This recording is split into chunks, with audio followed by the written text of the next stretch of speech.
A ver, espérenme un momentito. Voy a desconectar esto. Okay.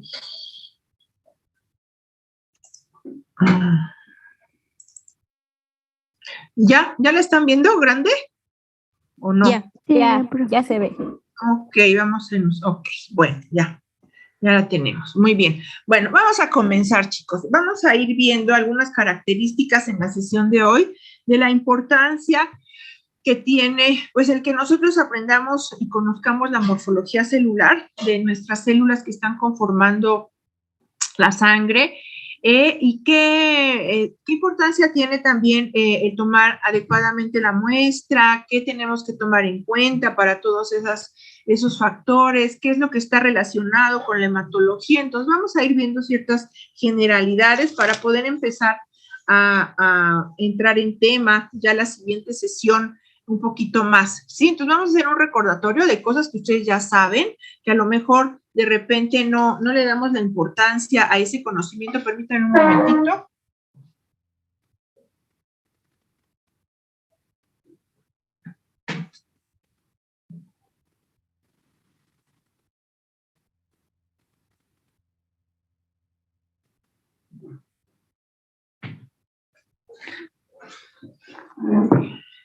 Galicia Guzmán, a ver, déjenme ver porque Galicia.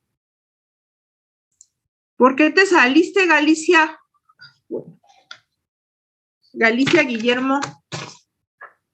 Bueno, ok, vamos a comenzar, chicos. Entonces, el laboratorio clínico, vamos a ver que va a involucrar una serie de materias o de áreas en las cuales están todos muy relacionados. Vamos a ir viendo cómo vamos a tener que aprender ciertas características o a ir relacionando ciertas áreas para poder llevar a cabo una adecuada interpretación y un adecuado conocimiento de nuestra muestra y de qué es lo que está llevándose a cabo. Entonces, vamos a ver que no es aislado el que nosotros, por ejemplo, estemos en el área de hematología. Bueno, ahí nosotros vamos a ir aprendiendo, dependiendo de algunas características de las células, cuando nuestra muestra en ocasiones puede estar, está presentando alguna infección.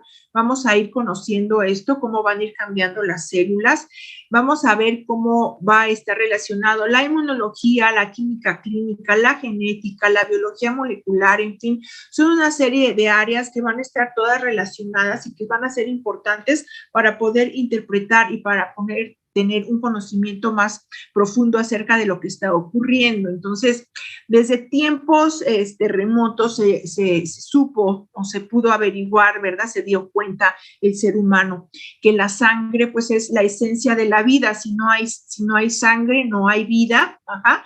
Y entonces, bueno, empezó a surgir una serie de inquietud para poder conocer qué es lo que está dentro de este líquido, qué es lo que está llevando a cabo todo este proceso tan importante para que se lleve a cabo el proceso o el ciclo de la vida.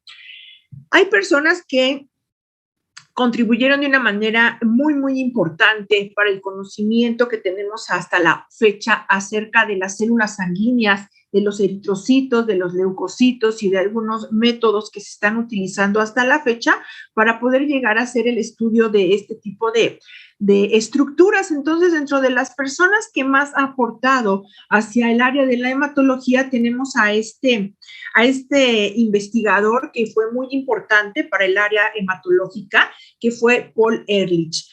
Este investigador realmente aportó muchísimo a la hematología, fíjense.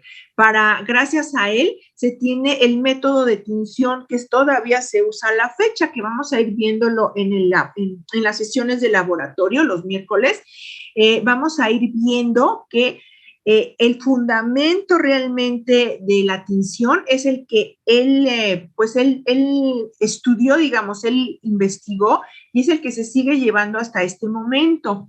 Él vio las características del núcleo de las células, de los leucocitos, estableció el método para fijar y teñir las células en lo que tiene que ver con el estudio de las células sanguíneas, e hizo un libro sobre anemias también. Entonces, realmente este investigador, este médico Paul Ehrlich, realmente impulsó de una manera importante el desarrollo de la clínica en cuanto a la hematología. ¿Sí? Entonces, bueno, nada más se los quería mencionar porque, bueno, es interesante ver realmente todo lo que él le debemos a él, a todo su conocimiento, a toda la investigación, a toda la inquietud. Aquí tenemos, pues, unos frascos, ¿verdad? Ya muy viejitos, ¿verdad? Hace mucho tiempo, de cómo aquí se guardaban, ¿verdad? Los colorantes, los reactivos, unas gradillas de madera que pues ya no son así, ya son de metal, y bueno, cierto material de laboratorio que que se es utilizado para la determinación o el proceso de la tinción, ¿sí? Ahorita aquí, como les mencioné hace un momento, vamos a ir viendo generalidades de varios conceptos que vamos a ir viendo más profundamente a lo largo o a través de las sesiones. Entonces, bueno, vamos a manejar también nosotros más adelante, en la segunda parte del curso, esta descripción de esta patología que es muy importante, que tiene que ver con la serie blanca o con los leucocitos, que es la leucemia. Entonces, se hizo la descripción de esta patología, vean ustedes, desde hace muchísimo tiempo, y fueron 2 grupos de investigadores, cada uno en diferentes partes del mundo. Miren, uno estaba en Edimburgo y otro grupo de científicos estaban en Berlín, que son Bennett y Vitkoff, que realmente los dos, de manera aleatoria, digamos, o azarosa, empezaron a tener interés en un grupo de pacientes que estaban teniendo como características, por ejemplo, una cuenta elevada de glóbulos blancos, y que era tan significativa esta cantidad de glóbulos blancos elevados que se veía la muestra de sangre, se veía con una gran cantidad, una capa como lechosa, y entonces hasta pensaron que era un proceso infeccioso. Después vamos a ver por qué, y ya más adelante se dieron cuenta que no es que hubiera un proceso infeccioso, sino que eran glóbulos blancos alterados, ¿sí? Que nos estaban dando como consecuencia esta patología que son las leucemias, ¿sí? Entonces, bueno, eso se hizo, ese tipo de estudios, y bueno, se me hace que se me saltó esta diapositiva, pero bueno, estábamos hablando de las tinciones que hizo Paul Ehrlich, y bueno, aquí surgieron varias alteraciones en cuanto a su idea de teñir, y entonces, bueno, hay ciertos investigadores que van manejando cantidades diferentes de los reactivos, y entonces se van dando diferente tipo de colorantes. Vamos a ver que tenemos este colorante de May Grunwald, el colorante de Giemsa, que todavía se utiliza, y el colorante de Roy. La tinción de Roy es la que se utiliza más comúnmente para la tinción de células en sangre periférica para estudios de tipo de hematología. Es la tinción de Roy, que vamos a ver el fundamento, en qué se basa y de qué se trata. Sí, entonces estos métodos son todavía empleados, van a ir variando nada más en cuanto a las cantidades de los reactivos. Ajá.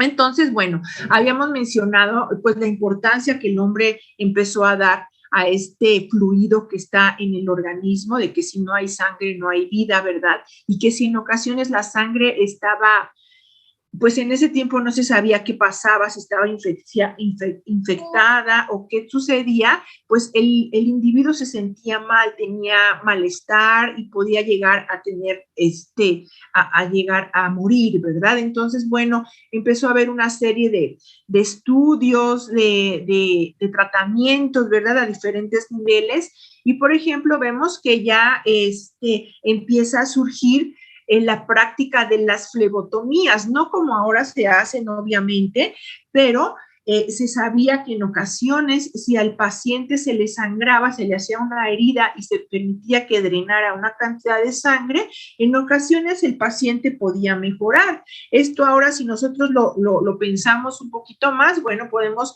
pensar que a lo mejor el paciente tenía un proceso infeccioso, no era muy severo, y al eliminar esa cantidad de sangre se estaba eliminando el agente infeccioso, y entonces después de un tiempo pues mejoraba, ¿verdad? Porque la sangre pues se sigue produciendo, no porque se haga una extracción ya esa sangre se pierde y ya no se recupera, se va a recuperar. Entonces ya la sangre que se recupera, pues ya está en buen estado. Ahí se supone que aquí se perdía el agente infeccioso que está causando el problema.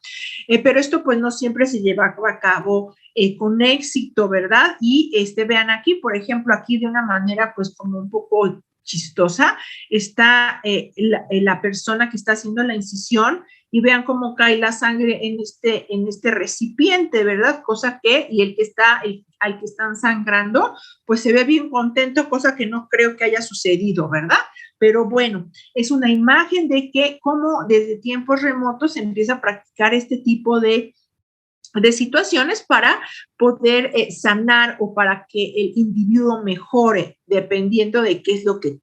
Bueno, nosotros vamos a ir viendo poco a poco este formato de resultado de una biometría, que aquí está denominado histogramas. El gráfico de una biometría, vean ustedes, del lado izquierdo están los valores del parámetro numérico, que es lo que qué es lo que nos va a dar el equipo, ¿verdad? Valores numéricos que vamos a empezar a comprender para poder interpretar y saber qué es lo que está ocurriendo.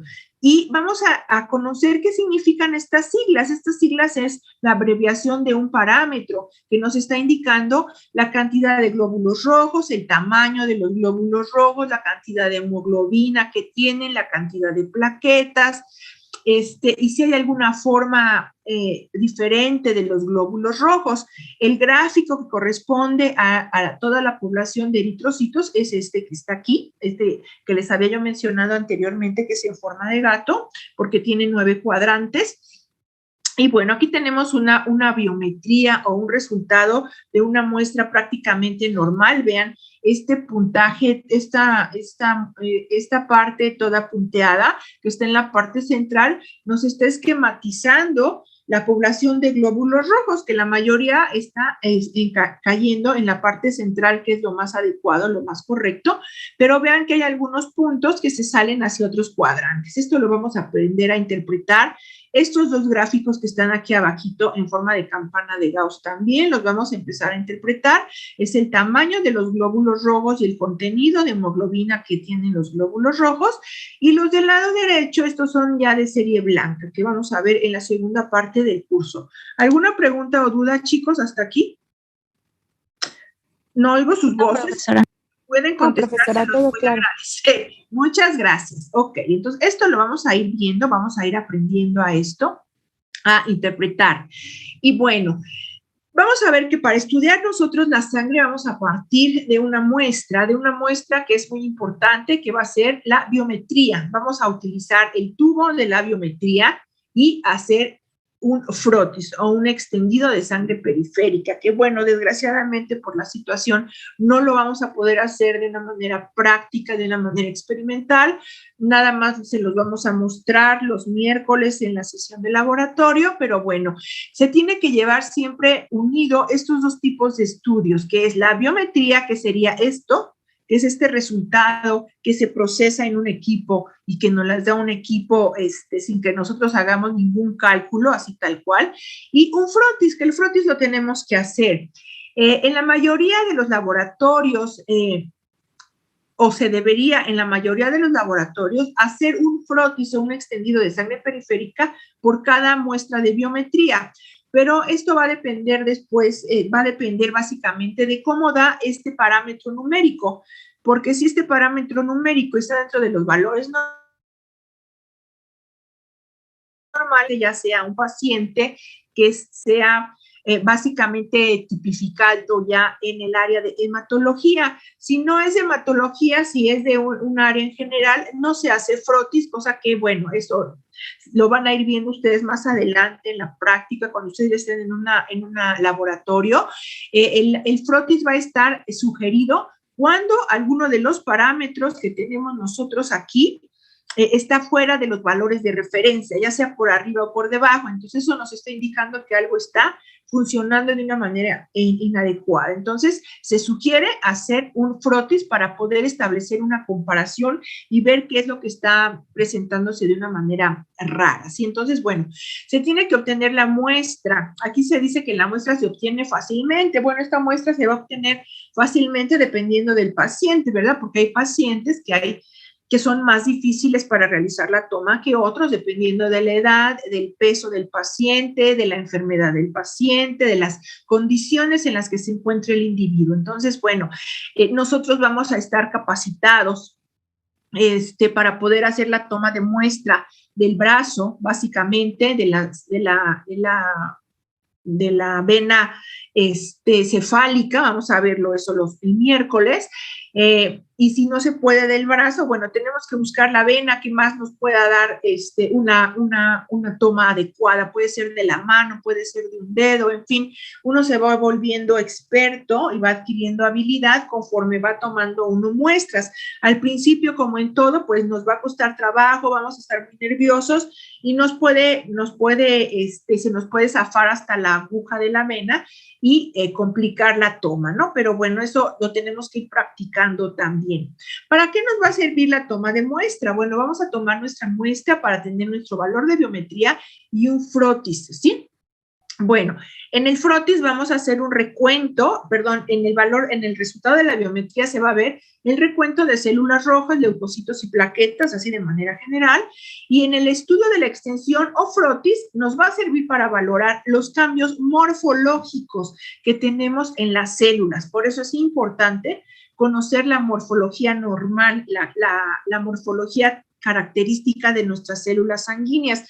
Si nosotros no la conocemos, pues no vamos a poder saber si la célula está alterada o está presentando algún cambio que nos esté indicando alguna patología. Por eso es importante conocer la morfología normal. Ajá. Y ya dependiendo de eso vamos a tener la habilidad para poder reconocer y para poder darnos cuenta si hay presencia de células precursoras, células malignas, de parásitos, de algunas bacterias o de algún otro tipo de inclusión que podemos encontrar en nuestra muestra. Entonces, por eso va a ser importante el estudio de la biometría y del frotis. Aquí les coloqué con letra morada la palabra biometría y frotis porque el tubo del cual nosotros vamos a tomar la muestra, lo que se va a utilizar para la determinación de la biometría va a ser un tubo que es generalmente ya sellado al vacío, que tiene un tapón de color morado. Ese tapón de color morado, ¿alguien sabe qué significa? Se los dejo de tarea para la siguiente. Que contiene EDTA. Ok, significa que tiene un anticoagulante y ese anticoagulante es... Trae un adictivo, maestra. ¿Mande?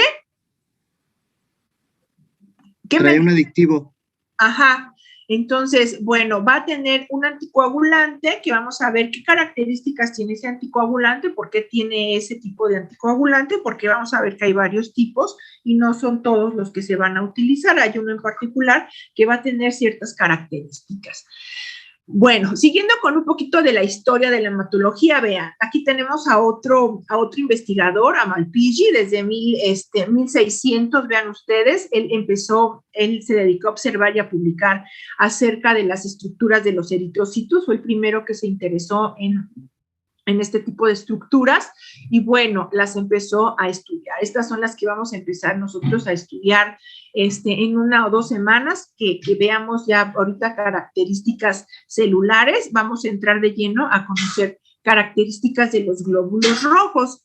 Y bueno, aquí de una manera igual general, vamos a ver cómo es que funciona el equipo automatizado para la determinación de nuestras estructuras celulares. Entonces, vamos a ver que el equipo automatizado va a aspirar una determinada cantidad de muestra, que esta muestra es muy poquita, es una cantidad muy pequeña, y la va a dividir en dos. El equipo automatizado en su estructura, digamos, más adelante tengo una imagen de un aparato automatizado, va a estar dividido en dos partes, y en una parte se va a dedicar a la determinación de todo lo que es el parámetro de la serie roja, y en otra va a ser la determinación de todo lo que es la serie blanca. Entonces, por ejemplo, en una parte del equipo va a lisar y a diluir. Y lisar quiere decir que va a fragmentar. Permítanme un momentito, por favor.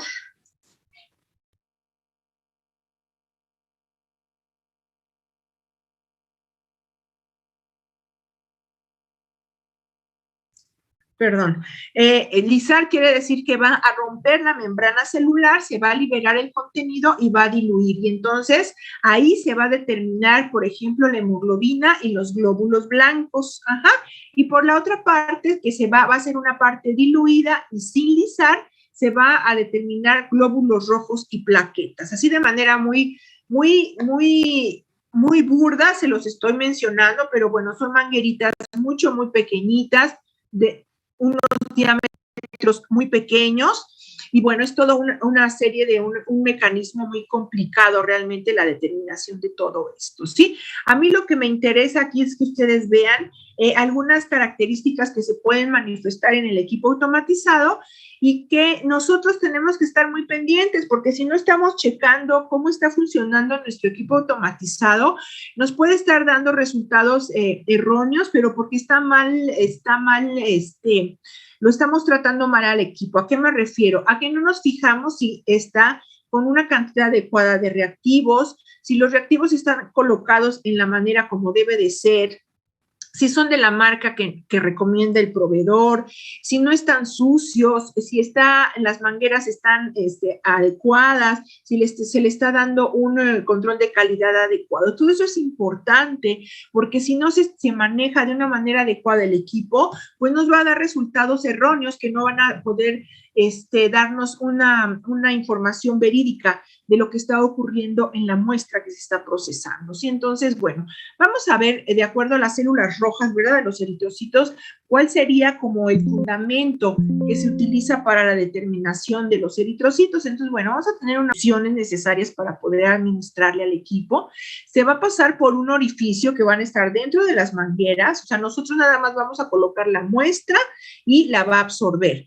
Entonces va a pasar cada célula y las células van a producir un salto de impedancia.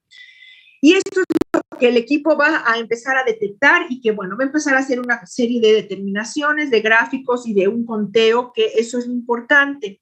Se va a hacer una medición de un parámetro que es el hematocrito, que lo vamos a platicar, que es el porcentaje de volumen de sangre ocupada por los glóbulos rojos. Ahorita está haciendo todo esto de manera general, pero lo vamos a ver más adelante. Y se va a calcular el número de glóbulos rojos y el volumen corpuscular medio. Eso significa estas siglas, que lo vamos a ver también nosotros. Aquí nada más les estoy dando como una panorámica de cómo es que trabaja el equipo. Y bueno, aquí, por ejemplo, se menciona que el volumen corpuscular, o sea, el tamaño del eritrocito, se va a ver afectado cuando hay anticuerpos frente a glóbulos rojos, que va a provocar agregación afectando la cuenta de glóbulos rojos. Esto más que nada es para que tomemos en cuenta ciertos parámetros que se pueden ver afectados. Que se pueden ver afectados en nuestros parámetros numéricos y que nosotros los tenemos que aprender a interpretar. Entonces, vean, aquí de manera esquemática tendríamos nuestra solución electrolítica con nuestras células y las células van a ir pasando una por una a través de este orificio y esto es lo que va a ir contando el equipo y va a ir determinando, y dependiendo del tamaño de la célula y de su contenido de hemoglobina, es el pulso, digamos, que va a ir calculando, que se va a ir dando y que va a ir graficando en un momento dado. ¿Sí? Entonces vamos a tener este tipo de gráficos que nosotros vamos a aprender a interpretar más adelante para saber qué significa, qué nos está diciendo que haya dos curvas o que haya una sola curva, ¿sí? Y las escalas que estamos teniendo aquí. Todo esto lo vamos a ir. Aquí, por ejemplo, quiero que vean ustedes, aunque apenas vamos a empezar todavía más bien no vemos esto, quiero que vean que en este parámetro numérico tenemos unos números o algunos parámetros en los cuales viene este asterisco marcado aquí. ¿Sí lo ven? ¿O no? Sí. Bueno, este asterisco que está marcado aquí nos está dando ya una señal. Esa señal nos está diciendo que está fuera de los valores de referencia. Aquí en esta imagen no vienen los valores de referencia, yo se los lo vamos a ir manejando más adelante, pero bueno, aquí el equipo lo que nos está ayudando a visualizar, digamos, de rápido, es que los números, los resultados que tengan este asterisco nos está diciendo que están fuera de rango de una manera importante. Por ejemplo, aquí está marcando a los de serie roja y tenemos este asterisco. Vamos a ver que esto nos está hablando de que están fuera de rango. Después vamos a ir entendiendo qué pasa en dar en los resultados. Cuando, por ejemplo, los glóbulos rojos tienen la morfología alterada, a veces aquí dice que el hematocrito va a estar más elevado del valor adecuado, entonces, porque se va a atrapar un poquito de plasma y por la rigidez del eritrocito. Entonces, esto más que nada se los menciono, ¿por qué? Porque tenemos que tomar en cuenta a la hora de interpretar nuestros resultados y de ver el frotis, que nuestros resultados se pueden afectar por morfología de la célula. Entonces, todo esto nosotros lo vamos a tener que saber interpretar. Aquí, por ejemplo, en este resultado numérico, este valor de la RW porcentual está en blanco, no se dio. No lo reportó el equipo. Esto hay que ver por qué se está dando, porque nos tiene que dar un resultado numérico que nos va a indicar algo. Esto lo vamos a ver más adelante, ¿sí? Entonces, bueno, aquí hay muchas cosas de las que les estaba yo mencionando anteriormente, de que no todo lo que diga el equipo lo vamos a creer al 100%. Tenemos que aprender a interpretar.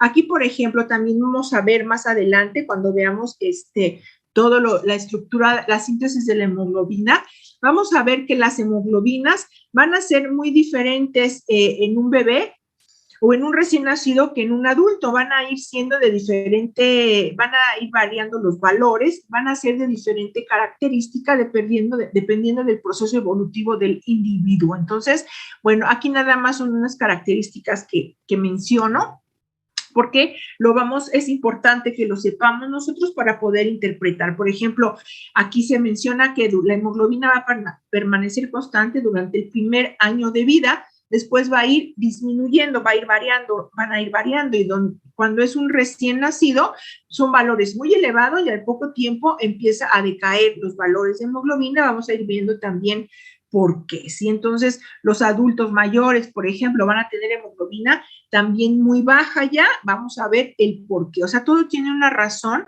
Acuérdense que nosotros tenemos que saber la razón de las cosas, no nada más la explicación. O sea, no nada más de que, pues tiene poca porque pues tiene poca, no. Tenemos que tener ese conocimiento, lo tenemos que investigar para nosotros poder ir adquiriendo ese conocimiento para poder establecer qué es lo que está ocurriendo en nuestra muestra, ¿sí? Bueno, esto me lo voy a saltar porque lo vamos a ver más adelante. Es nada más, pues, dentro de las generalidades de que en el glóbulo rojo vamos a tener esta hemoglobina que va a estar formada por varios tipos de hemoglobina. Esto lo vamos a ver más adelante, ¿sí? Y bueno, la segunda parte del curso vamos a estar platicando acerca de los glóbulos blancos. Bueno, aquí me regreso otro poquito. Vamos a ver nosotros en serie roja. Bueno, eso lo vamos a mencionar un poquito en el programa. Cada vez que vayamos a pasar a otra sesión, vamos a hablar de las características del glóbulo rojo, de su contenido y de las patologías más frecuentes que se dan en la población o con esa poca hemoglobina que nosotros estamos determinando, ¿sí? Entonces, es importante por eso saber cómo está estructurada nuestra célula y de qué manera se llega a sintetizar para nosotros poder entender el comportamiento que se está llevando a cabo. Lo mismo vamos a hacer con la serie de los glóbulos blancos. Vamos a ir conociendo la cantidad que hay en el organismo, cuáles son las líneas celulares, los diferentes tipos de células de glóbulos blancos que vamos a encontrar y qué es lo que nos pueden dar falsos positivos o valores que pudiéramos pensar que nos están interfiriendo en una cuenta adecuada, ¿sí? Entonces, todo esto todo esto se puede comprobar o corroborar al ser el extendido del frotis. Esta cámara, por ejemplo, denominada cámara de Neubauer, nos va a servir para determinar, hacer un conteo celular. Cada vez se utiliza menos porque ya la hace el equipo automatizado y también hace diluciones, pero bueno, aquí vamos a hacer determinaciones de algunas células, por lo menos para poder identificarlas. Aquí dentro de estos rectángulos hay una cuadrícula muy fina que a simple vista no se ve, tenemos que colocarla en el microscopio y anteriormente aquí se hacía la determinación de la cuenta de los glóbulos rojos, los glóbulos blancos y las plaquetas. Ahora ya no se hace eso, se hace nada más para hacer una determinación celular de algunos líquidos celulares. En el laboratorio antes, pues les hacíamos una práctica para que ustedes hicieran una determinación de leucocitos para que los vieran cómo se ven en blanco y negro, digamos, no a color. Pero, pues bueno, ahorita con todo esto, pues tampoco se ha podido llevar a cabo. Pero bueno, aquí hay una cuadrícula muy fina que con el microscopio en el objetivo de 10 o de 40 se puede hacer el conteo de unos cuadrantes y se hace el cálculo de las células, ¿sí? Entonces, dentro de la cuenta diferencial o dentro de las características que se hacen para la serie blanca, nosotros tenemos, al igual que para serie roja, conocer la morfología y poderla determinar para nosotros poder descartar que haya células que estén dañadas o alteradas de una manera anormal o que sean malignas. Entonces, bueno, vamos a ir adquiriendo la capacidad para poder diferenciar una célula normal de una célula maligna o con alguna alteración, porque vamos a ver dentro de un momento que una célula con una alteración morfológica muy probablemente nos está dando una alteración en el funcionamiento celular, porque pues se está reflejando la morfología por alteraciones que hay en su estructura, ¿sí? Entonces, todas estas alteraciones morfológicas, generalmente, chicos, esto no lo determina el equipo automatizado. Es muy complicado que el equipo nos pueda decir realmente si la célula está, si es maligna y qué tan anormal es. Nos puede poner alarmas o nos puede poner unas alertas, pero no nos va a decir qué tipo de anormalidad o qué tan maligna es la célula. Para eso se necesita que nosotros realmente revisemos el extendido de sangre periférica de la mejor manera posible, de una manera detallada. Vamos a ir viendo también más adelante que en las poblaciones de serie roja, oh, Dios mío, a ver, permítame.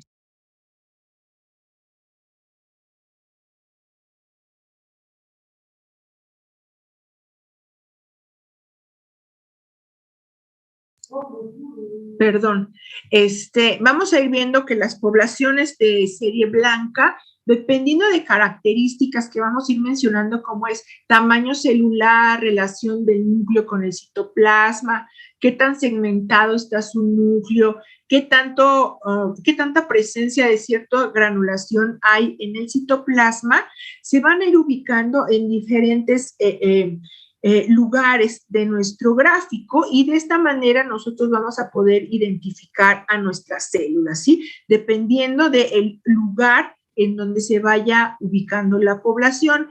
Aquí, por ejemplo, tenemos en este gráfico que dependiendo de la población celular se ve un diferente tipo de color. Esto no siempre es así. La mayor parte de las veces va a verse una tonalidad pues grisácea u oscura dependiendo de la densidad poblacional, pero no siempre es con colores. Esto ya es de una manera más elegante, digamos, que se ve, esto se ve en el gráfico del monitor, pero no siempre sale a impresión, ¿sí? Ya cuando nosotros imprimimos nuestra hoja, porque, bueno, es un gasto, en cuanto a la tinta y si hay muchas muestras, en un hospital grande hay muchísimas muestras, ¿sí? Y no conviene. Ahora, lo que vamos a ir viendo también y que vamos a ir aprendiendo, chicos, va a ser a conocer a nuestras estructuras celulares en base a las características de la tinción. Nosotros vamos a llevar a cabo esta tinción de Wright, como les mencionaba yo, que es la más usada comúnmente para poder determinar las características celulares. Y aquí tenemos una imagen de un extendido, así es como debe de quedar un extendido de sangre periférica. Tenemos nuestros glóbulos rojos que vamos a ir viendo, vamos a ir aprendiendo, que son estas estructuras que están aquí, de color como rosada. las estructuras que son de mayor tamaño, que tienen un color como púrpura, violeta, azulados, estas células son las de serie blanca, ¿sí? Las de serie blanca son los leucocitos, todos estos son leucocitos de diferentes tipos. Vamos a ir aprendiendo a identificarlos por las características de citoplasma, de núcleo, de segmentación del núcleo, de color y de características del citoplasma, ¿sí? Entonces, esto es lo que vamos a ir aprendiendo en este curso. Entonces, espero que de verdad, pues les vaya resultando interesante esto y vayan, revisando imágenes en Atlas que ustedes busquen en internet, en Google, en los textos que les envié, vayan revisando las características y bueno, para que podamos ir avanzando. Aquí, por ejemplo, tenemos las células con una letra, cada una es de diferente tipo, entonces, bueno, más adelante vamos a ir viendo, pero por estas características de morfología, nosotros vamos a tener la capacidad ya de poderlas diferenciar y saber qué tipo de célula es la que tenemos nosotros, ¿ok? ¿Preguntas o dudas hasta aquí, chicos? ¿Nada? No, profesora. Ok, muy bien. Bueno, y la última parte que generalmente esta ya no nos da tiempo, pero bueno, vemos aunque sea una sesión, son las plaquetas, que son las estructuras más pequeñitas de las células que conforman nuestra sangre, ¿sí? Entonces vamos a ver, estas células que son las plaquetas, que son muy pequeñitas, tienen una importancia muy, muy grande dentro del funcionamiento celular, porque bueno, están encargadas de evitar la extravasación sanguínea, de que si hay una lesión en el endotelio, reparen esa lesión y eviten la pérdida de sangre.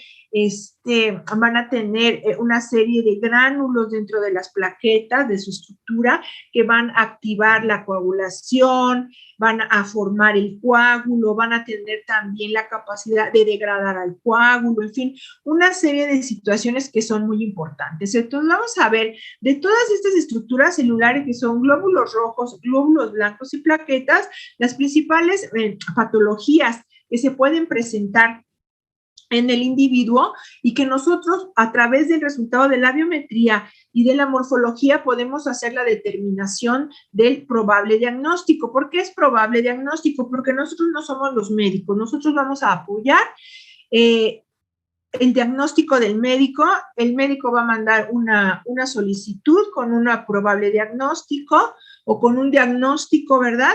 Y nosotros, de acuerdo a los resultados que veamos, vamos a poder apoyar ese resultado o decirle que pues quizás sea otro, ¿no? Entonces, ahí nosotros vamos a poder orientar, apoyar y ayudar mucho al equipo médico para que pueda dar un mejor diagnóstico. Vamos a ver también que otra parte importante para que se lleve a cabo el estudio de la estructura celular va a ser el examen de la médula ósea. Este estudio de la médula ósea, nosotros los químicos no estamos, no nos han capacitado o pues sí, porque no nos han capacitado, no es que no tengamos no podamos hacerlo, sino que en nuestra área no se nos da la capacitación para hacer la extracción de la médula. Entonces, para hacer el examen, se necesita el examen de la médula ósea para poder establecer el diagnóstico de una enfermedad ya completamente o básicamente de tipo hematológica, ¿sí? ¿Por qué? Porque se necesita ver el lugar en donde se lleva a cabo la producción de las células sanguíneas, cómo está ese hábitat. Entonces, el médico es el que va a realizar este tipo de toma de muestra. Él va a hacer la toma de muestra porque tiene que penetrar lo que es el hueso y extraer una parte de dentro del hueso donde está la médula y hacer un extendido en un portaobjetos, y nosotros ya como químicos la vamos a teñir para poderla estudiar. El médico también la va a poder observar, ¿sí? Pero el médico es el que toma la muestra. ¿Para qué nos va a servir? Bueno, como dice aquí, nos va a aportar un estado cuantitativo y cualitativo del estado de la hematopoiesis, que vamos a ver qué es eso, y en qué características se encuentran nuestras células. Antes de cualquier tipo de tratamiento que se le vaya a dar, para poder el médico establecer cuál es el origen de la enfermedad, ¿sí? También se puede evaluar cómo están los depósitos de hierro y otras enfermedades de tipo metabólicas que pueden afectar a los macrófagos. Entonces vamos a ver que hay una gran interrelación de muchas líneas celulares en las enfermedades de tipo hematológico. Vamos a ver un poquito cómo está estructurada la médula, que vamos a tener que está formada por médula amarilla y también por médula roja, y va a tener un tejido conectivo, ¿sí? Entonces, bueno, vamos a comenzar un poquito más ya de lleno con ciertas características de estructuras que ustedes ya saben, nada más vamos a recordar. Por ejemplo, la célula. La célula es una estructura que ustedes creo desde la secundaria se le empieza a hablar a uno acerca de la célula. Entonces vamos a recordar un poquito de la estructura y de la función de la célula. ¿Quién me puede mencionar algunas características de la estructura de la célula? ¿Nadie? Nadie, absolutamente nadie. Que posee una membrana. A ver, me van aquí a la hora de participar me van levantando la manita para que yo vea, y entonces ya les voy poniendo su participación del día 31 de enero. Entonces, a ver, Omar, dime. Hay dos tipos de célula, obviamente la célula vegetal y la célula animal. Obviamente en este caso vamos a enfocarnos en célula animal, ¿no? Supongo. Supones bien. ¿Qué más? A ver, Miguel Ángel Santos. Sí, iba a mencionar que las células funcionan como un mosaico fluido. ¿Cómo qué? Como un mosaico fluido, y que todo está en movimiento y que no todo está estático como antes se creía. Ok, muy bien. ¿Qué más me pueden decir de la célula? ¿Cómo está estructurada? A ver, Daniela. Tiene una barrera semipermeable y pues regula la entrada y la salida de ciertas sustancias que necesita. También está compuesta de diferentes organelos. Ok, ¿me puedes dar algunos nombres, Daniela, de los organelos? Claro, el retículo endoplasmático rugoso, el aparato de Golgi, núcleo, muy bien. ribosomas. Muy bien, Daniela. A ver, Dulce, ¿qué me puedes decir? Sí, bueno, ya que estaban comentando algo acerca de la membrana, también es importante mencionar que el colesterol es el que induce la rigidez en las membranas. Y por decir, es muy importante también la parte de las proteínas, que hay proteínas periféricas e integrales. En este caso, igual, pues hay unas proteínas específicas, como los canales, que son los que regulan el paso de ciertos iones. Hay canales específicos para el ion calcio, para potasio, para cloruros y demás. Entonces, también eso es de gran importancia para la regulación osmótica y electrofisiológica de la célula. Muy bien, Dulce. A ver, Laura, ¿qué más? ¿Qué me puedes decir tú, Noemí? Bueno, pues existen diferentes líneas celulares a partir de las cuales estas se pueden diferenciar, y como ya lo mencionaba mi compañera, esto va a ser a través de las proteínas que expresan a través de su membrana. Ok. ¿Qué me puedes decir tú, Mariana? Oh, por Dios, pero sí. Sí.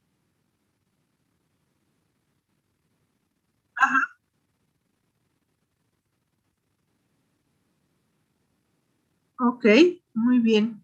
A ver, Jennifer.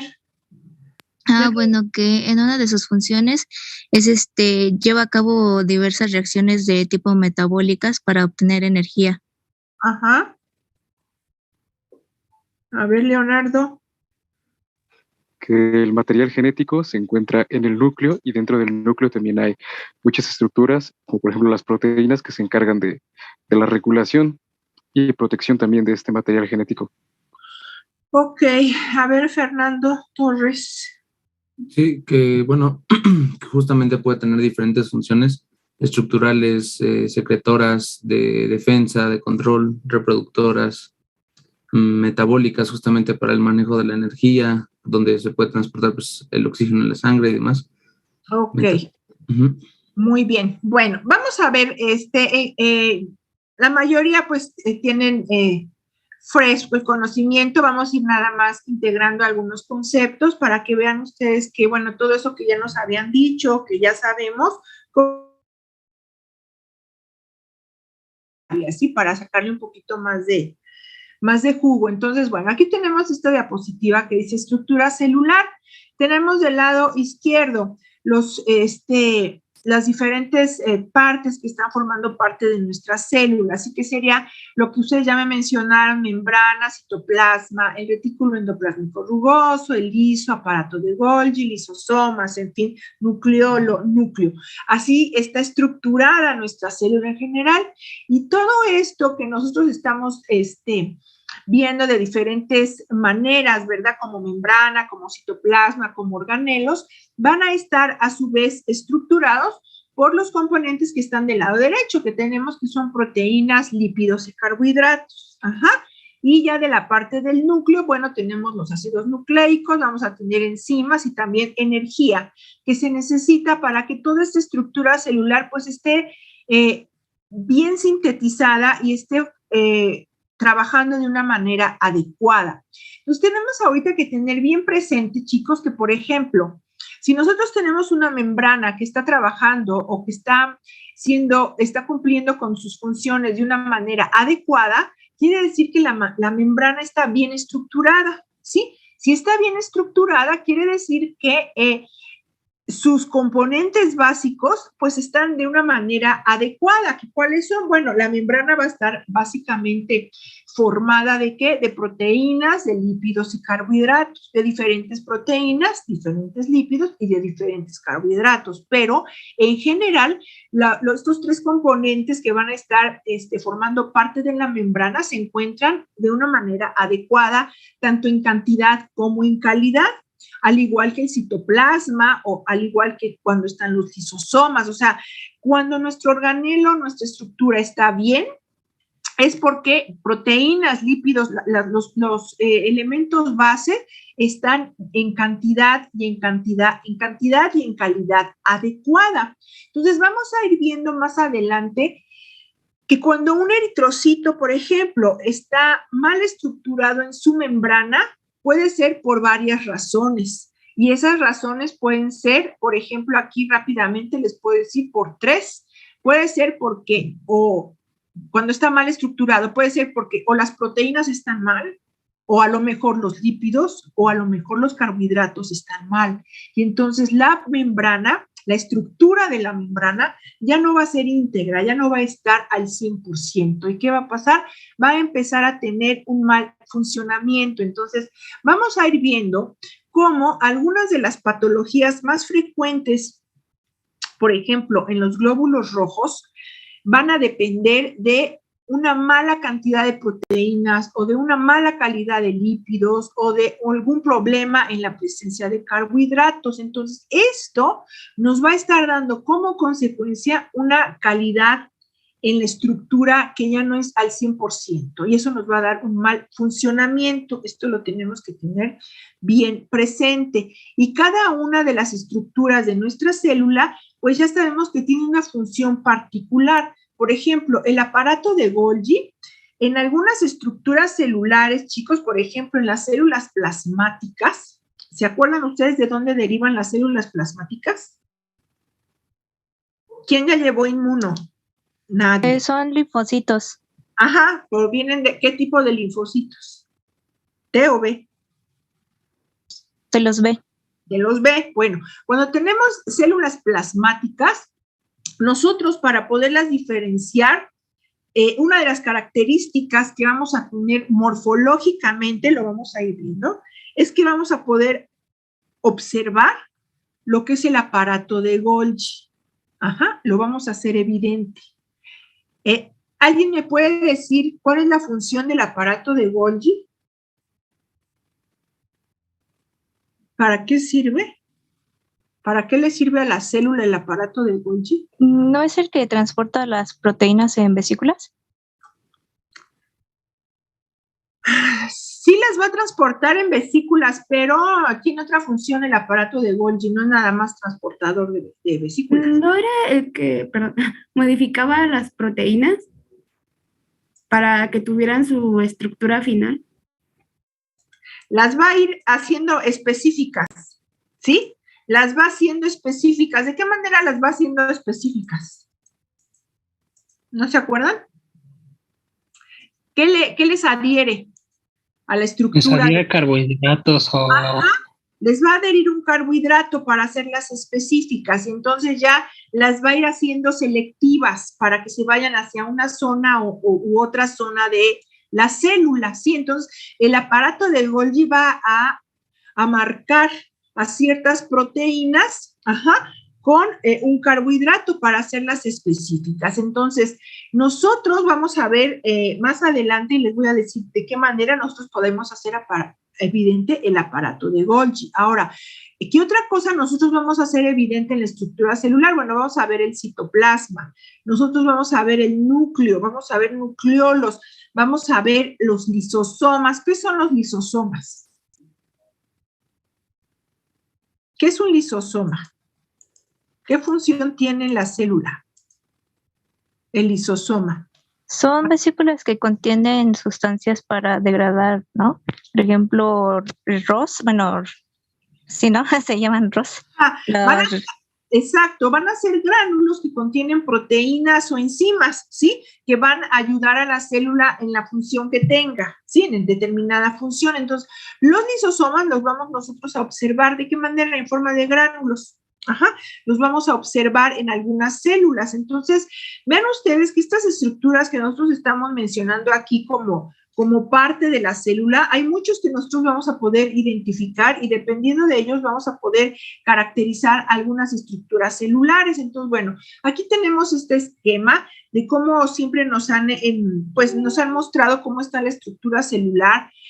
Pues realmente pocos hemos visto esta estructura como tal. Este es un esquema, un dibujito, digamos, como muy divertido, muy entendible, pero que nosotros, si nos asomamos a un microscopio, es raro que veamos así a nuestra célula. O sea, realmente no la vamos a ver así, pero vamos a empezar a interpretar cómo vamos a ver aparato de Golgi, lisosomas, algunas vacuolas, el núcleo, los nucleolos, el aparato de Golgi, todo eso nosotros sí lo vamos a poder observar. Ahora, la estructura de nuestra célula tiene que estar bien cimentada para que pueda funcionar y pueda llevar a cabo estos procesos, que son estos mecanismos, son algunos de los que lleva a cabo nuestra célula, y que si está mal en alguna de las estructuras ya no se va a poder llevar a cabo de una manera adecuada. Entonces, aquí tenemos algunos mecanismos que les he señalado porque son importantes en el funcionamiento celular y que en algunas de las patologías que vamos a ver más adelante, algunos de estos mecanismos ya no están funcionando y se van a hacer evidentes. Entonces, por ejemplo,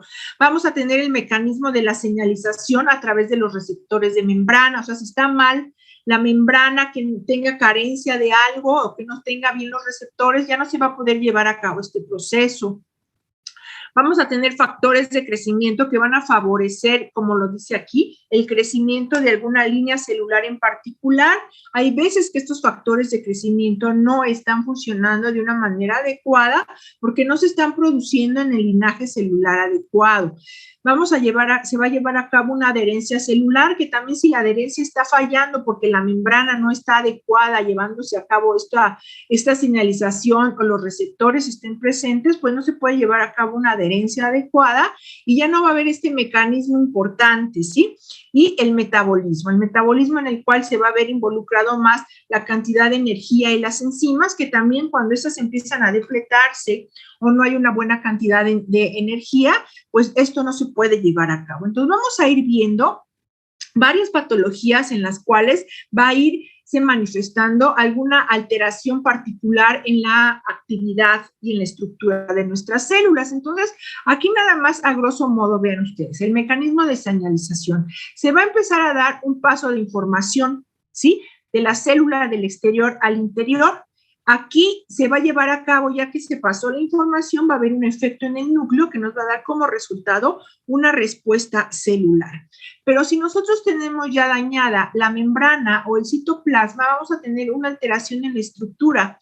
Ya no va a haber este paso de información, ya no va a haber un efecto en el núcleo y ya no se va a llevar a cabo una respuesta, va a haber una alteración en la funcionalidad. Entonces, por eso es importante que nosotros conozcamos bien cómo está estructurada pues nuestra célula de las maneras más básicas para poder empezar a interpretar, ¿sí? Vamos a ver que cuando se lleva a cabo el proceso de la señalización va a haber una serie de cambios, una activación de enzimas, un cambio en el citoesqueleto, cambio en la permeabilidad de la célula, y esto va a favorecer en un momento dado la síntesis de DNA o del RNA.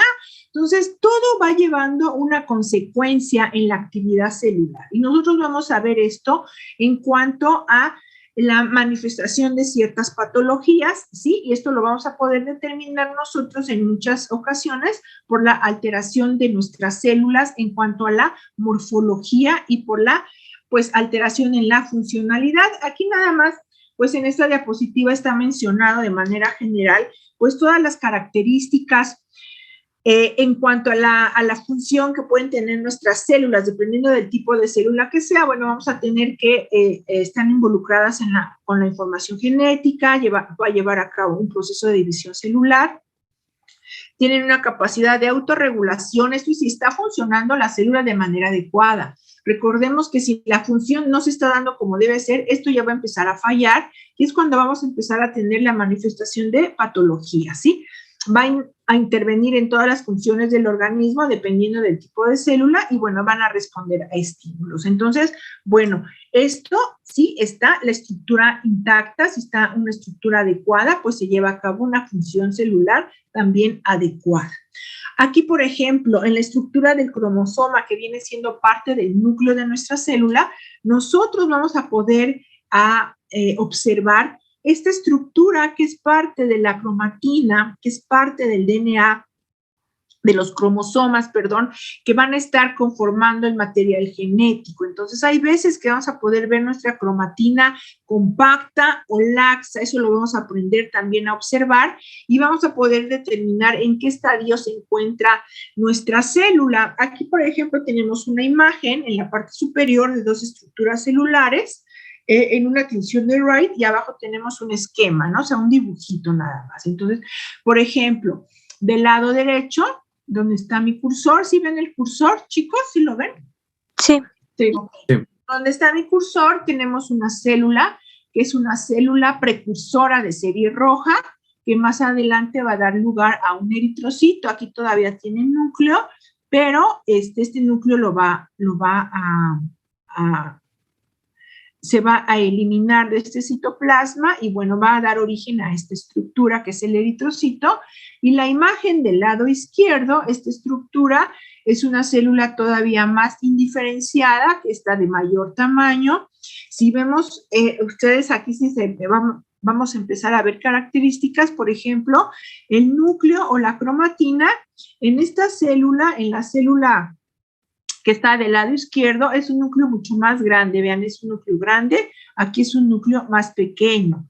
El núcleo pequeño está más compacto, está como más apretado, más intensa la tonalidad, y del lado izquierdo es una tonalidad más pálida, y se ve la cromatina. A esta cromatina se le llama laxa. ¿Por qué? Hagan de cuenta que tienen ustedes una sopita Maruchan, que ya aquí la tienen sacada del vasito, así tal cual, compacta. Y aquí ya la pusieron con el agua, que ya se está remojando, y entonces se empieza a hidratar y se empieza a disgregar. Entonces, una cromatina laxa es como si ustedes desmadejaran una madejita de estambre o la sopita ramen, ¿verdad? Con el agua que se empieza a hidratar y se empieza a separar. A eso se le llama laxa, se ve como más abierta, no se ve tan compacta. Y si ustedes aquí ven con mayor detenimiento o van moviendo la pantalla de su aparato, van a ver que aquí en el núcleo se ven unas estructuras que se ven como unos circulitos. ¿Sí los alcanzan a ver? ¿Dónde sí. Bueno, eso que yo estoy señalando, a eso se le llama nucleolo. Eso vamos a ver qué significa. Entonces, aquí estas tienen nucleolo, aquí no tienen nucleolo, no tiene esa estructura. O sea, se ven estos espacios más pálidos, pero no son nucleolos, ¿sí? Entonces, eso lo vamos a empezar a aprender a observar.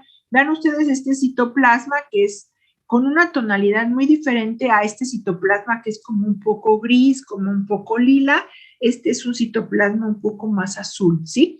Estas características celulares nos están hablando de diferentes tipos de células, tanto del lado derecho como del lado izquierdo. Esto lo vamos a ir aprendiendo poco a poco. vamos a ir viendo también, vean ustedes, recordarán que cuando vieron ciclo celular alguna vez de su vida, en la secundaria, en la prepa, en la universidad, una de las últimas partes, etapas de ciclo celular, de división celular, es esta parte, de donde se va a llevar la separación de las dos células. ¿Se acuerdan cómo se llama este proceso?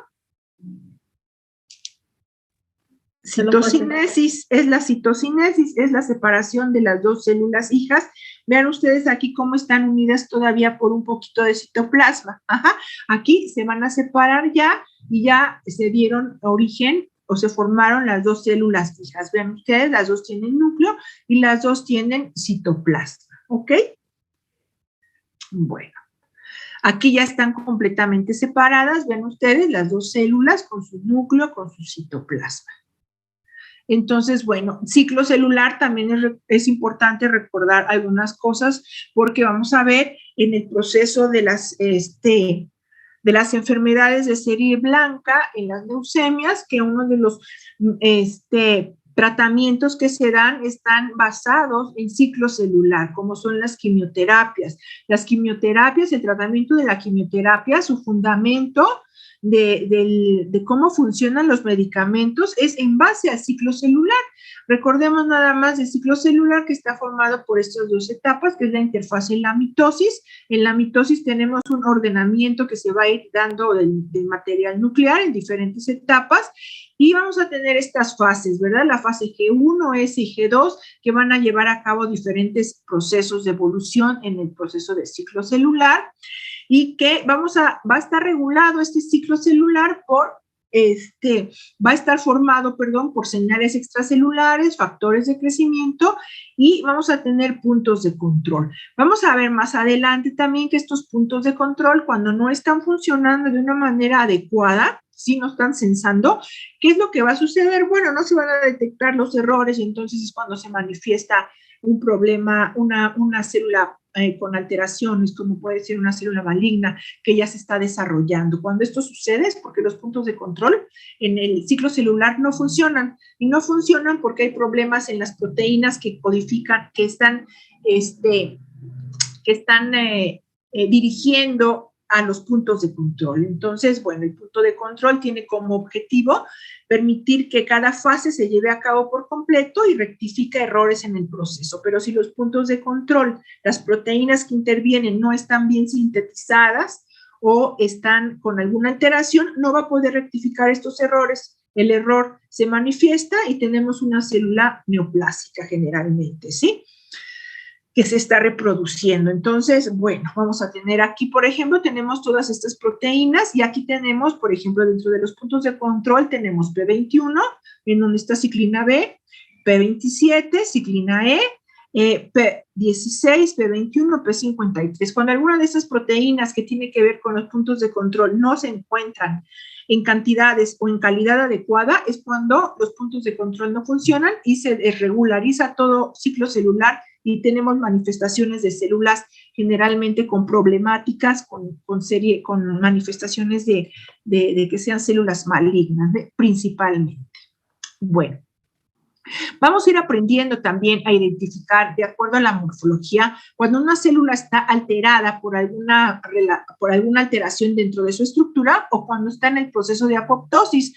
Aquí, por ejemplo, tenemos esta célula, la que estoy señalando, que está presentando apoptosis. Esta célula la podemos encontrar, no es significativa de malignidad ni de una enfermedad terrible ni nada, simplemente captamos a la célula en este proceso de degradación celular y es muy característica porque su cromatina se empieza a degradar, se activan las caspasas, se rompe todo lo que viene siendo el material nuclear y va a adquirir una morfología muy característica, que son estos círculos que se ven aquí separados, pero en formas circulares. Veamos aquí 4 círculos grandes y 2 puntos más pequeños aquí, que es muy característico porque están separados, no están unidos y tiene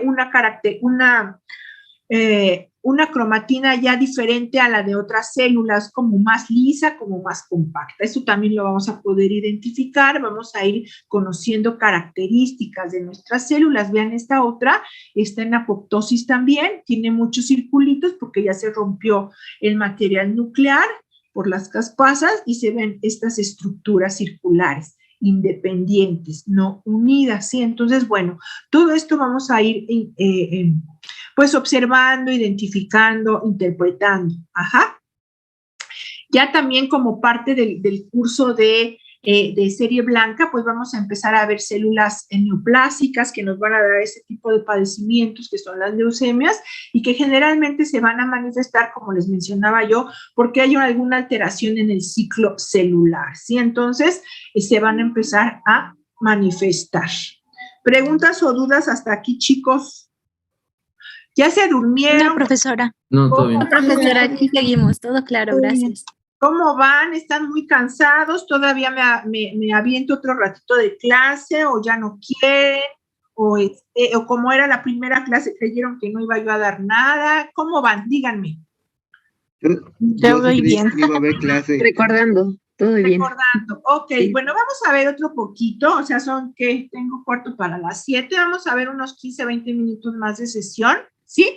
Si me lo permiten. Y ya dependiendo de dónde me quede yo, ya les digo que les recomiendo que vayan leyendo para la siguiente semana y ya igual yo les menciono si les envío cuestionario a través de Classroom. Ya creo que todos tienen la invitación para Classroom, me parece, a lo mejor alguno que otro no, me manda, ya lo checo para que me manden, vea yo sus correos y bueno, y podamos tener esa comunicación, ¿ok?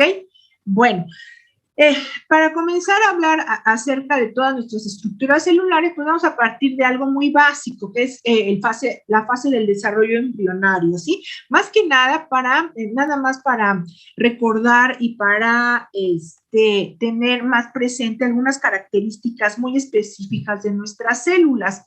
Entonces, bueno, recordemos que en el proceso de la fertilización, llegan millones de estas células, los espermatozoides, ¿verdad? Para poder penetrar hacia un óvulo y nada más va a penetrar uno. ¿Por qué penetra nada más uno? ¿Se acuerdan ustedes? ¿No se acuerdan? Sí, No. porque a ver, en caso en la cabeza del espermatozoide. Ajá, porque cuando entra nada más, cuando va a penetrar el que tenga mayor movilidad, ¿sí? El que sea más rápido. Vamos a empezar. ¿Por qué tiene, de qué va a depender la movilidad del espermatozoide? A ver si se acuerdan. ¿No se acuerdan? ¿Su flagelo? El flagelo, pero depende de qué. ¿De qué depende la movilidad del flagelo? De las mitocondrias. De las mitocondrias. De las mitocondrias y de qué más. ¿Y de la cantidad de qué? De un ion. ¿No se acuerdan? ¿De protones? ¿No? Del calcio, de la presencia de calcio. Ajá. Entonces, bueno, va a depender de eso. Bueno, esto se los estoy mencionando porque, bueno, son de las características que vamos a ir viendo el por qué es importante la presencia de ciertos componentes en el organismo. ¿Sí? Entonces, bueno, va a penetrar nada más la cabeza del espermatozoide porque ahí va a estar todo el material que es importante, lo demás ya nada más le sirve de movilidad. Entra y enseguida que entra una cabecita, ¿verdad? Enseguida se vuelve a cerrar y ya no permite la entrada de otra estructura celular. Y entonces vamos a tener que cuando ya este espermatozoide logra penetrar la membrana y que se cierra otra vez y ya nadie puede penetrar, vamos a tener la formación de este cigoto o de esta célula que va a ser totipotencial. ¿Qué quiere decir esto? Que va a tener características para producir células de todos los diferentes tipos que vamos a tener en el organismo, ¿sí? Y va a ser una etapa en la cual esta unión del ovocito con el espermatozoide vamos a tener un aumento en la síntesis del DNA y una gran cantidad de divisiones mitóticas, ¿sí? Aquí vamos a tener una célula totipotencial que tiene la característica que va a poder diferenciarse que va a tener las características que tiene todo un individuo. Esto va a ser durante un tiempo muy corto, ¿sí? ¿Por qué? Porque conforme va llevándose a cabo el proceso de evolución, se van a ir haciendo más diferenciadas nuestras estirpes celulares y vamos a ir teniendo grupos de células ya específicas para cada tipo de tejido o de órgano con una función en particular. Aquí nada más les estoy mencionando de una manera muy, muy general y muy rapidita la modificación que va a llevar a cabo este cigoto, esta unión del espermatozoide con el óvulo, en donde hay este aumento de síntesis de DNA y un aumento de divisiones mitóticas, que es el cigoto, va a llevar a cabo una serie de pasos en los cuales va a llegar un momento en que se va a ver ya una diferenciación celular. Ya aquí en esta etapa, en el número 4 que está aquí, vamos a tener ya dos grupos de células con características muy específicas. Ya no van a ser totipotenciales, o sea, ya van a irse haciendo más específicas. Esto no se sabe realmente a ciencia cierta a qué se debe. Es como una información que ya trae el material celular, y entonces aquí vamos a tener ya a reconocer dos grupos celulares, que es el embrioblasto y el trofoblasto. El embrioblasto son las células que se van a dedicar a la formación del embrión y el trofoblasto a la placenta. Entonces, aquí ya las células no van a ser totipotenciales, o sea, ya no tienen la potencialidad de tener características para cualquier tipo celular, ya se van haciendo más específicas. Y vean ustedes, ya en la siguiente etapa ya tenemos una diferenciación celular, ya hay una información característica en nuestras células, se va a empezar a implantar esta estructura en el tejido de la matriz, para que empiece a ser alimentado y empiece a haber esta diferenciación celular ya muy característica. Se va a dar este proceso importante que es de la gastrulación, que es el punto 6. Este punto 6 es importante porque, que se los mencione yo, porque, vean ustedes, bueno, aquí se está llevando a cabo el proceso de la división celular, de las divisiones mitóticas, se está llevando a cabo este proceso, se va a implantar, y aquí tenemos ya la formación del embrioblasto en las células de color rosa, y el trofoblasto, que es la placenta, en las de color verde. Aquí ya las células tienen una información ya determinada, ya no son totipotenciales, ¿sí? Entonces se van haciendo, conforme se va llevando a cabo el proceso de evolución, se va haciendo cada vez más específico, se van a implantar aquí en las células del endometrio para que empiecen a ser alimentadas por este tejido, y más o menos en el día 16, de entre el 14 y el 16, se va a llevar a cabo este proceso denominado de gastrulación. ¿Qué significa esto? Bueno, esto se los menciono, ¿por qué? Porque en este proceso de gastrulación que se da entre el día 14 y el 16 de la fertilización, las células ya tienen la capacidad de dirigirse hacia un tipo en particular con características particulares. Entonces, por ejemplo, se va a hacer la división celular. Se van a dividir las células en la parte del endodermo, del mesodermo y del ectodermo. Si ustedes recordarán, y si no, aquí está mencionado, cada etapa de esta división celular, dependiendo de la etapa que sea, van a ser las células que se van a dirigir hacia la formación de determinados órganos. Por ejemplo, las del endodermo, que aquí mencionan que están en la capa interna de nuestra estructura celular, son las que van a tener la función para la formación de células del páncreas, del hígado, de la tiroides, en fin. Las del mesodermo, que son de la capa media, son todas las células básicamente que tienen que ver con el proceso de las células hematopoyéticas o de la sangre. Vean ustedes, son la médula ósea, el músculo esquelético liso y cardíaco, corazón, vasos sanguíneos, túbulos renales. Entonces, esto se los menciono porque cuando nosotros llegamos a leer alguna literatura que tiene que ver con hematología, en muchas ocasiones dicen el tejido del mesénquima, las células derivadas del mesodermo, y de repente nosotros, como no somos médicos, quiere decir nada más que son de este tipo que están formando parte de este grupo de células que están siendo las que van a derivar para la formación de este tipo de células sanguíneas, ¿sí? Y tenemos las del ectodermo, que son de la capa externa, que tienen que ver con la piel, las neuronas, ojos, oídos, en fin. Entonces, esto nada más se los menciono porque de aquí del mesodermo van a derivar las células sanguíneas, y esto se da, esta diferenciación celular, vean ustedes, es bien rápida, entre el día 14 y 16 de la fertilización, o sea, no es después de muchos meses, es entre los primeros 15 días. Y aquí ya nuestras células, vean ustedes, tenemos nosotros el producto, el embrión, y ya vamos a tener grupo de células con características muy definidas para la formación de estructuras celulares en particular. Entonces ya vamos a tener células que se van a dedicar a la formación del tejido conectivo, de las células nerviosas, de los eritrocitos, del músculo liso. O sea, ya estas células siempre se van a dedicar a la formación de estas células. No va a haber intercambio de información ni de nada. Entonces, estas células siempre van a tener esta capacidad de formar células para este mismo tipo de órganos o de sistemas, ¿sí? Entonces, vamos a ver que nuestro organismo va a tener una diversidad de células que van a tener funciones muy características, ¿sí? Estas células van a llevar a cabo la formación de órganos, estos órganos van a ir aumentando de tamaño, madurando su funcionalidad hasta que se llegue a la etapa final del producto y el producto ya esté listo para poder salir a poder llevar a cabo su proceso de ciclo fuera del cuerpo de la madre. Vemos todo esto que está aquí, que es la placenta, que serían las células que formaron el trofoblasto, ¿sí? Entonces, bueno, hay una serie de características que son importantes. Entonces, vamos a tener células pluripotenciales que tienen capacidad para la formación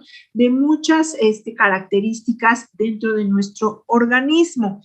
Esto es importante porque vamos a ir manejando características de la célula madre. Si vamos a tener una célula madre más que ahora que la manejemos en lo que es el sistema hematopoyético, y vamos a ver que esta célula madre que va a tener características para la formación de las células sanguíneas solamente va a dar lugar a células de la estirpe de las células sanguíneas, no va a dar origen a células, por ejemplo, de tipo nervioso o muscular o adiposas. O sea, solamente nos va a dar lugar a la formación de las diversas células que van a estar formando parte de las células sanguíneas. Y vamos a ver que morfológicamente nuestra célula madre va a tener una morfología muy poco diferenciada. ¿A qué me refiero?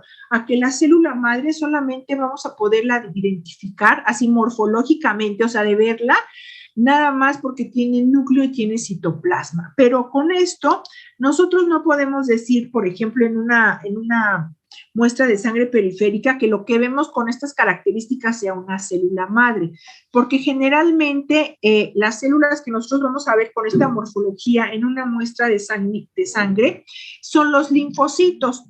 Nosotros no la podríamos identificar morfológicamente, la tenemos que identificar a través de marcadores de membrana, que nos va a estar identificando en qué proceso de evolución se encuentra nuestra célula. Entonces, nosotros morfológicamente no la podemos identificar. Vamos a ver que dependiendo, aquí tenemos unas flechitas, bueno, dependiendo, estas flechitas nos significan que aquí van a intervenir una serie de factores de crecimiento, una serie de proteínas que van a favorecer la diferenciación hacia una estirpe celular determinada, se van a ir haciendo más específicas.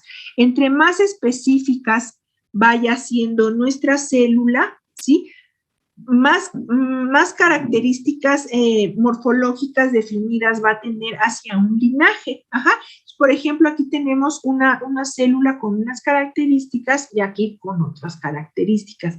¿De qué va a depender? De los factores que intervienen aquí para favorecer esta proliferación celular. ¿Vamos bien, chicos? ¿O ya se me durmieron? ¿Vamos bien? Vamos bien. Sí, vamos bien, ok. Vamos a ver entonces las características de la célula tronco hematopoyética para terminar un poquito con esto y con la célula tronco hematopoyética, y para dejarles que me lean acerca de la eritropoyesis la siguiente semana. Bueno, pero eso lo vemos en un ratito.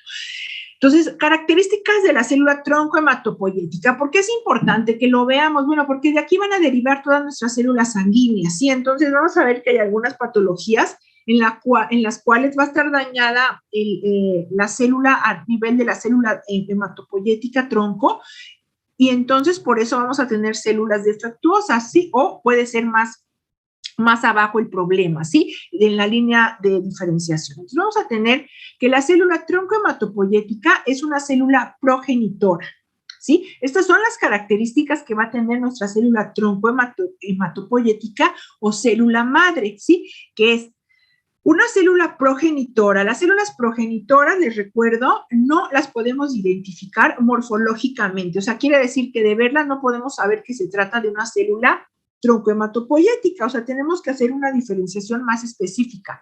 Va a ser una célula pluripotencial. Vamos a ver ahorita por qué. Porque puede dar origen a diferentes estirpes celulares dependiendo de los factores de crecimiento que interactúen.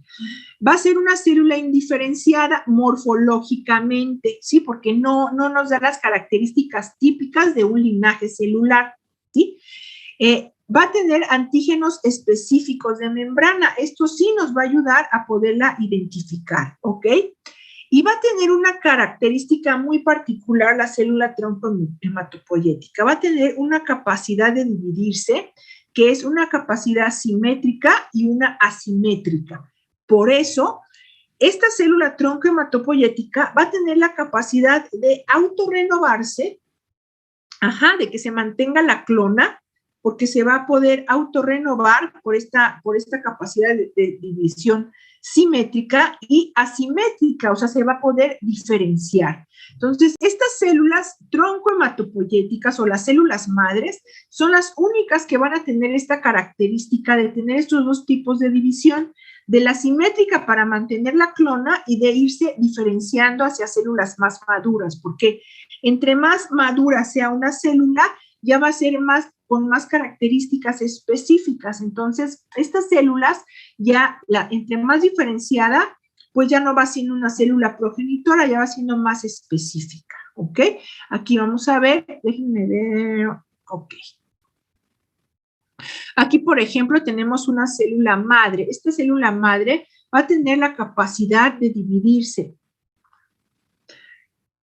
Dependiendo de los factores de crecimiento hacia estas células que son las células mieloides o hacia las células linfoides, pero para que esta clona se mantenga, esta sería la división asimétrica, pero para que la clona se mantenga se tiene que dividir también en una simétrica, en otras células, o sea, como el ciclo de división celular que nos da origen a dos células hijas. Entonces, por ejemplo, aquí tenemos esta división simétrica que nos va a dar el mismo grado de madurez. Entonces, por eso se va a autorrenovar para mantener la clona. Esa sería la división simétrica. Y la asimétrica es esta, en la cual se va a ir diferenciando ya a unas células más específicas, ¿ok? Entonces, aquí tendríamos nuestra célula madre con una división asimétrica que se puede dividir hacia la célula madre mieloide o hacia la célula madre linfoide. Y estas, a su vez, se pueden dividir hacia otras células mucho más específicas que vamos a ir viendo posteriormente, ¿ok? Entonces, aquí tenemos la división asimétrica, que son células del mismo grado de madurez y otra más diferenciada. Esta más diferenciada va a ser una unidad formadora de colonias que ya va a dar origen a células con las mismas características. Estas ya no se pueden autorrenovar. Estas ya nada más se van a ir diferenciando hacia células mucho más maduras. ¿Nos queda claro el concepto, chicos? Sí. Ok, gracias. Entonces, vamos a tener que la unidad formadora de colonias, ¿ya que va a tener de diferente? Bueno, ya va a ser una célula precursora. ¿Qué quiere decir? Las células precursoras ya van a tener una característica morfológica ya más diferenciada. Entonces, vamos a regresar a esta imagen. Y entonces, por ejemplo, aquí esta célula madre mieloide ya es diferente a esta célula madre pluripotencial, porque ya va a tener características más específicas, al igual que la célula madre linfoide. Entonces, bueno, vamos a ir viendo que va a ser una célula precursora. Quiere decir que ya va a ser diferenciada morfológicamente. Va a tener también antígenos específicos y solamente va a llevar a cabo esta división asimétrica. Esta división en la cual ya se va a ir haciendo cada vez más y más específica, como estas, por ejemplo, que están aquí, que tienen más estadios. Aquí faltarían otros, pero bueno, que ya se va haciendo cada vez más específica. Ajá. Tienen capacidad de diferenciación y no hay ya la autorrenovación. No se puede renovar la célula precursora, ¿ok? Aquí, por ejemplo, aquí tendríamos ya una célula precursora, sería esta, el proeritroblasto, el mieloblasto, el linfoblasto. Aquí ya tienen características de la célula a la cual van a dar el linaje y ya se van a ir diferenciando a células mucho más maduras. Esto lo vamos a ir viendo posteriormente, los procesos de maduración, ¿ok? Entonces, las células precursoras se pueden diferenciar, su morfología ya es más característica. La célula progenitora tiene una morfología muy indiferenciada. Aquí es igual otro esquema, pero estamos esquematizando lo mismo. Aquí los diferentes procesos de maduración que van a ir llevando las células, que vamos a ver más adelante, porque aquí no lo menciona. Y bueno, estas flechas significan diferentes factores de crecimiento muy específicos que van a actuar para que se lleve a cabo la diferenciación hacia cierto linaje. Por ejemplo, aquí esta célula madre linfoide, dependiendo de los factores de crecimiento, se va a dirigir a la maduración de los linfocitos B o de los linfocitos T, ¿ok? Aquí tenemos la célula tronco-hematopoyética y ya dependiendo de los factores de crecimiento se va dirigida hacia la unidad formadora de colonias linfoides o la unidad formadora de, esta sigla significa de células granulocíticas, eritroides, megacariocíticas y monocitoides. Esto quiere decir esta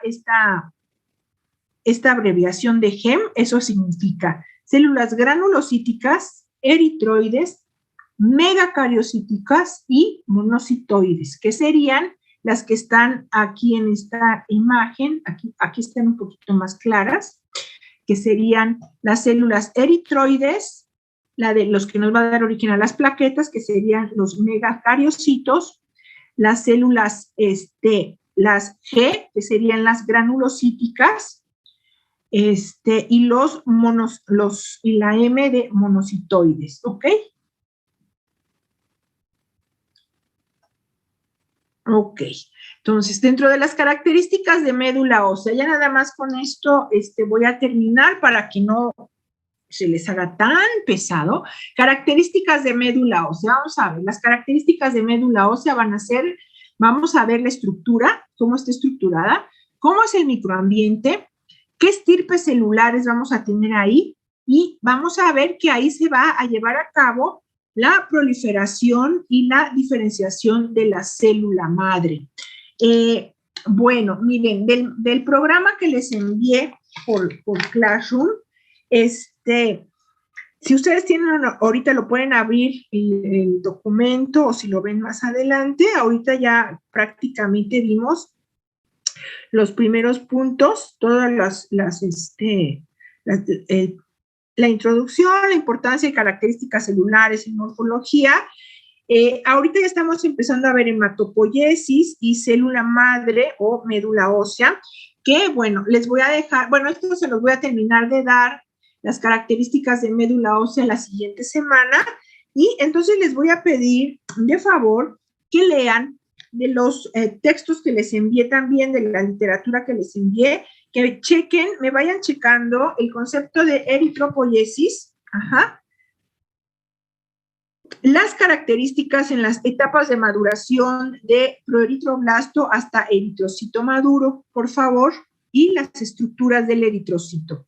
Esos 3 puntos que me vayan checando para que comencemos a hablar de la eritropoiesis la siguiente semana.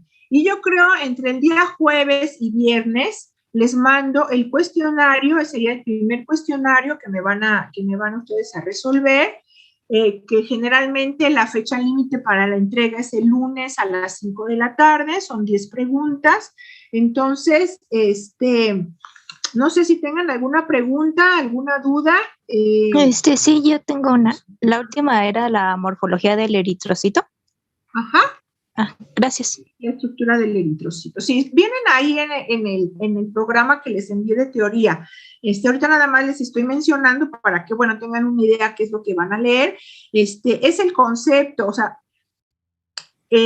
tienen que aprender a leer del texto porque hay veces que viene mucha literatura, o sea, viene el texto muy largo, pero bueno, quiero que me saquen el concepto, que es la eritropoiesis, qué factores intervienen en la proliferación y diferenciación celular y las características de la maduración de proeritroblasto a eritrocito maduro, por favor. Entonces, bueno, no es demasiado lo que les estoy dejando vayan teniendo una lectura para que podamos, puedan ustedes participar y vayamos más rapidito entendiendo. Dime, Omar.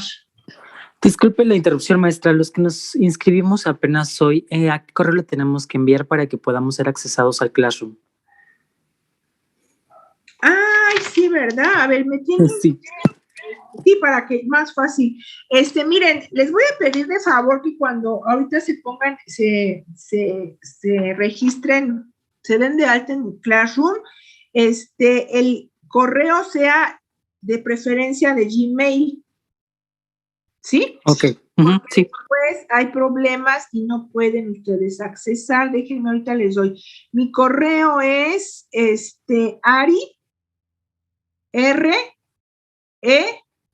REGIS, que es mi apellido, ariregis05 @química.unam.mx.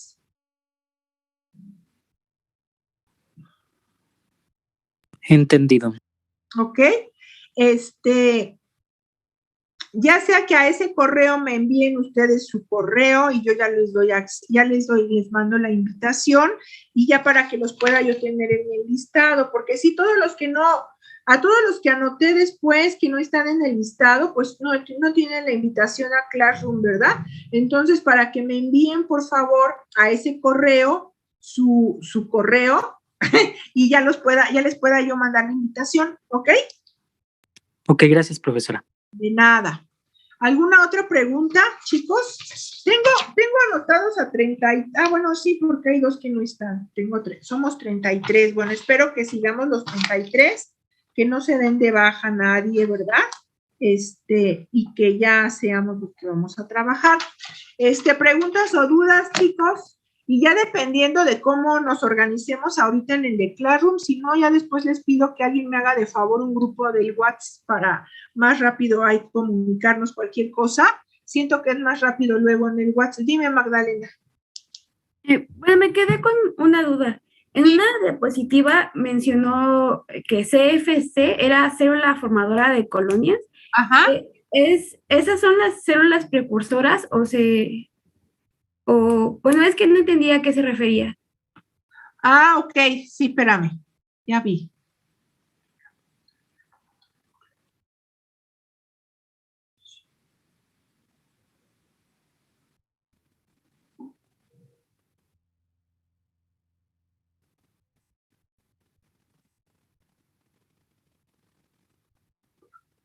Sí. Sí, sí, ya, perdón, es que me estaba yo confundiendo. Sí, esta CFC, que es la unidad formadora de colonias, aquí ya tenemos a células precursoras, en las cuales ya van a tener una morfología más diferenciada.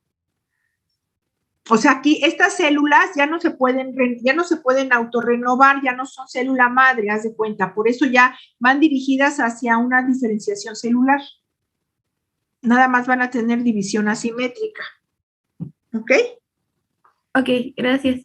Bueno, bueno, sí, todo el mundo ya captó mi correo, chicos, para que me puedan mandar un mensajito y yo ya les mande la invitación para Classroom, los tenga yo ahí y ya entre jueves y viernes o miércoles y jueves, yo les ando mandando en la tarde el cuestionario, el primer cuestionario, porque con eso yo voy tomando en cuenta, para irlos evaluando también, ¿no? Es una manera de una participación que ustedes van a tener en la le dejamos hasta ahorita para que no digan que soy de lo peor, ¿verdad? Que como empezando ya los quiero terminar hasta las... No, bueno, nunca vamos a terminar hasta las 8, vamos a ir terminando como 7:15, 7:30 a más tardar, ¿sí? Lo que quiero también es que no vayan a pensar que vamos a acabar en 1 hora, porque pues la clase es de 3 horas, y como les mencioné al principio, ahorita pues no doy las 3 horas por lo pesado que es en línea también, y no quiero abusar de ustedes, pero pues sí, nos vamos a llevar 2 horas, 2:30 aproximadamente, ¿sí? Ya la siguiente semana, si quieren, ustedes me dicen si quieren que les dé un receso, si no quieren receso y terminamos como a esta hora. Como ustedes prefieran, yo me voy adaptando, al igual que si voy hablando muy rápido me vayan diciendo, pero necesito que ustedes también pues se vayan integrando haciendo las lecturas de los textos que les recomiendo ahí, ¿sí? Dime, Fernando. Disculpe, maestra, no recuerdo si lo dijo. ¿Estas presentaciones nos dará llegar o eso no? No se las hago llegar. Okay. No se las hago llegar. Realmente es poco lo que tengo de escrito. Bueno, procuro no tener mucho escrito en todas las diapositivas para que ustedes vayan poniendo atención y si quieren hacer apuntes o tomarles fotos, lo que sea, pero para que vayan ustedes un poquito poniendo atención, ¿sí? Entonces, es una de las razones por las que no se las envío, ¿sí? Ok, gracias. De nada. Bueno, si no hay ningún otro comentario, sugerencia, queja o alguna otra cosa, pues bueno, los que están conmigo también anotados en el laboratorio, pues ya nos estaríamos conectando el miércoles con la clave del profesor que él los va a capturar para meterlos en Classroom y ya darles la clave de acceso para el miércoles. Ya nos estaríamos conectando para el miércoles y las otras personas que no están en laboratorio, bueno, ya nos estaríamos conectando la próxima semana. Generalmente va a ser con la misma clave con la que entraron ahorita de Zoom. Esa va a ser para todo el semestre, salvo haya alguna situación. Y bueno, ya cualquier comentario, duda o lo que sea, en lo que se arma el grupo de WhatsApp, en el correo que les di, ahí me pueden hacer llegar alguno de de las inquietudes o alguna duda que tengan, ¿ok? Si no hay más por algún otro comentario, pues les agradezco mucho, espero que podamos trabajar de una buena manera, que les resulte interesante la materia.